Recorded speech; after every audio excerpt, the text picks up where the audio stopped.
March 1978, Chicago, Illinois. A quiet suburban street in Norwood Park Township where the lawns are trimmed and the neighbors wave at each other from driveways. The kind of street where nothing bad is supposed to happen. The kind of street where a man can throw a neighborhood party, shake every hand in the room, and make every single person feel like they are the most important guest of the evening. That man was John Wayne Gacy. And beneath the house where those parties were held, beneath the crawl space under the floorboards, something unspeakable had been building for years. Gacy was born on March 17, 1942. From the outside, his childhood looked ordinary enough. A working-class family, a father who worked hard and expected the same from his son. But the father was also brutal, cold, a man who never once told his son that he was proud of him. Gacy grew up carrying that weight, desperate to be seen as strong, as successful. He chased that approval his entire life. He never found it. And somewhere in that hollow space where love should have been, something else took root. By his 30s, Gacy had constructed an almost perfect mask. He ran a successful contracting business,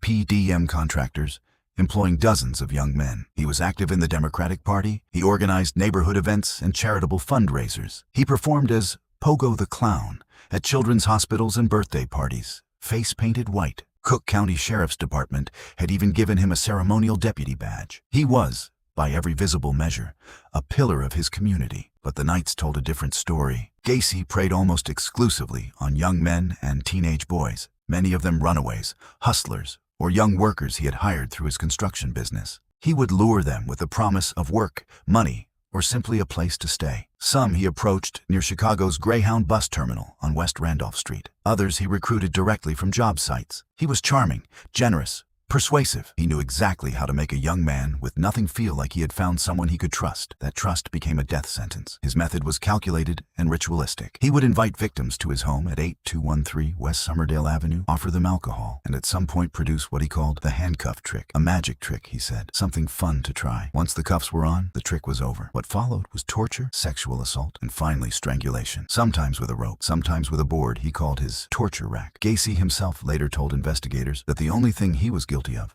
was running out of cemetery space. He meant it almost as a joke. It was not a joke. For years, the disappearances went uninvestigated or unconnected. Young men on the margins of society vanished constantly in 1970s Chicago. Runaways, drifters, boys whose families didn't always report them missing. The system that was supposed to protect them failed them completely. Gacy operated in that silence. He buried most of his victims himself, in the crawl space beneath his house, covering the bodies with lime to mask the smell. When the crawl space ran out of room, he began dumping bodies into the Des Plaines River. It was the disappearance of 15-year-old Robert Piest in December 1978 that finally broke the silence. Piest had told his mother he was going to speak with a contractor about a summer job before a family birthday celebration. He never came home. His mother reported him missing immediately. The contractor he had gone to meet was John Wayne Gacy. This time, the family had connections. This time, the police followed the lead. A search warrant was obtained for Gacy's property on Summerdale Avenue. When investigators entered the crawl space, they found what no amount of preparation could have made them ready for. 26 bodies were recovered from beneath the house. 5 more were later pulled from the Des Plaines River. In total,